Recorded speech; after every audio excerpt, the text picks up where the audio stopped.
بسم اللہ الرحمن الرحیم۔ السلام علیکم ورحمۃ اللہ وبرکاتہ۔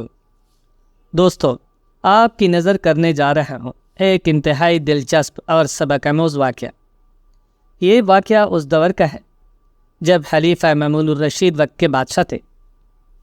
ایک مرتبہ خلیفہ مامون الرشید کا لڑکا شہزادہ عباس اپنے شاہانہ جاؤ جلال اور لاؤ لشکر کے ساتھ دریائے دجلہ کے کنارے سبززار میں سیر و شکار میں مصروف تھا کہ اچانک قریب ہی ایک حسین و جمیل عورت اسے کنویں پر پانی بھرتی ہوئی نظر آ گئی۔ شہزادہ عباس اسے دیکھتے ہی اس پر فریفتہ ہو گیا۔ شہزادہ اس کے قریب گیا اور اس حسینہ سے اس کا نام پوچھا۔ اس نے اپنا نام مغیرہ بتایا۔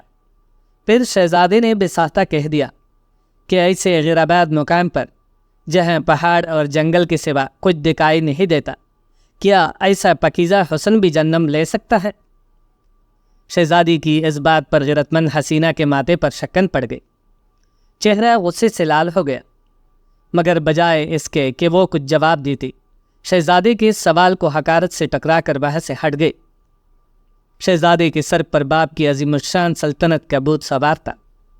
اس نے فوراً حکم دیا کہ اس بے ادب اور مغرور عورت کا حسب و نسب وغیرہ دریافت کرو، اور اگر کوئی معیوب گرانہ نہ ہو تو میرے نکاح کا اسے پیغام دے دو۔ یہ سن کر نوکر چاکر تمیل حکم کے لیے دوڑ پڑے، اور شہزادہ فرط غضب و آتش عشق سے بیتاب ہو کر شکار بند کر کے خیمہ میں آ کر بیٹھ گیا۔ آدھی رات کے قریب نوکروں نے واپس آ کر بتایا کہ وہ خاندان برمک کی ایک بیوہ عورت ہے، مغیرہ بنت عزور اس کا نام ہے، اور اس کے شوہر کا نام حسین بن موسیٰ ہے جو کہ فوت ہو گیا ہے۔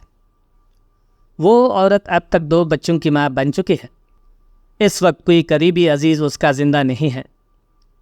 نوکروں نے یہ بیان کیا کہ اس کو آپ کی طرف سے نکاح کا پیغام بہت ناگوار گزرا ہے، اور اس عورت نے غصے میں یہ الفاظ بھی کہے ہیں کہ خلیفہ ہارون ہماری جانیں لے چکا ہے، اب اس کا بیٹا مامون ہماری عزت کے در پہ ہے۔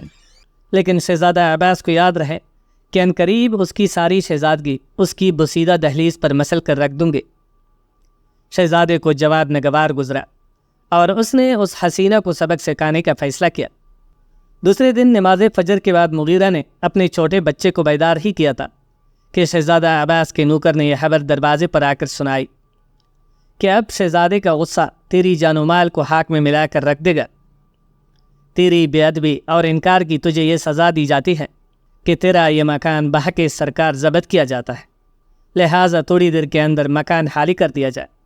شہزادے کا یہ حکم سنتے ہی مغیرہ جل کے کباب ہو گئی۔ اندر ہی سے نوکر کو پکار کر بولی، شہزادہ عباس اس دن کو بھول جائے جب میرے دادا جعفر کا سر اس کے دادا ہارون کے سامنے لا کے رکھا گیا تھا۔ اگرچہ اس بے گناہ کے قتل ہو جانے سے پورا خاندان برما کا دانے دانے کا محتاج ہو گیا تھا، مگر اسے یقین رکھنا چاہیے کہ اب برما کی خاندان کی بیویاں عباسی حکمرانوں کی چرادستیاں زیادہ دنوں تک برداشت نہیں کر سکتی۔ اور یہ کہتی ہی وہ ایک سفید رومال سے سر کو لپیٹ کر دونوں بچوں سمیت مکان سے باہر نکل آئی اور مامون الرشید کے دربار میں پہنچ گئی۔ اتفاق سے اس وقت امیر المؤمنین مامون الرشید دربار لگائے بیٹھے تھے، اور شہزادہ عباس بھی ان کے برابر ہی بیٹھا ہوا تھا۔ مغیرہ شرانہ انداز میں دربار کے اندر گھس آئی اور ادب بجا لائے بغیر بلند آواز سے کہنے لگی، اے خلیفہ وقت، ایک بیوہ کا مکان صرف اس لیے تھا کہ وہ اپنی عصمت کو اس میں محفوظ رکھے اور وہاں اللہ اللہ کیا کرے، مگر وہ مکان سلطنت عباسیہ کو مبارک ہو۔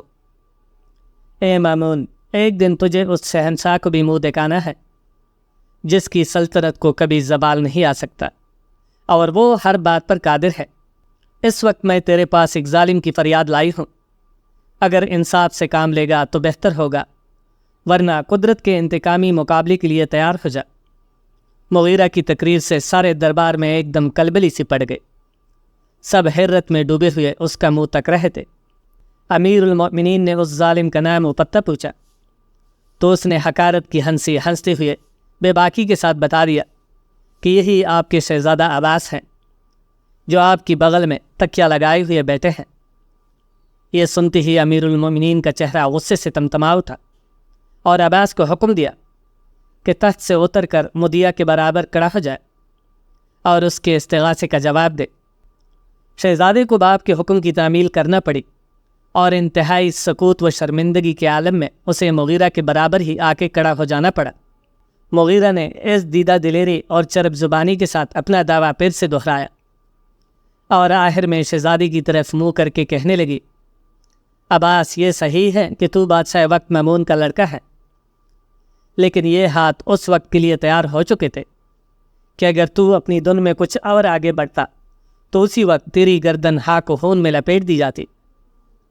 آل برمکہ کی حکومت تو برباد ہو چکی، مگر یاد رکھ کہ ہماری عصمت وہ دولت ہے جس پر ہزاروں عباسی حکومتیں قربان کی جا سکتی ہیں۔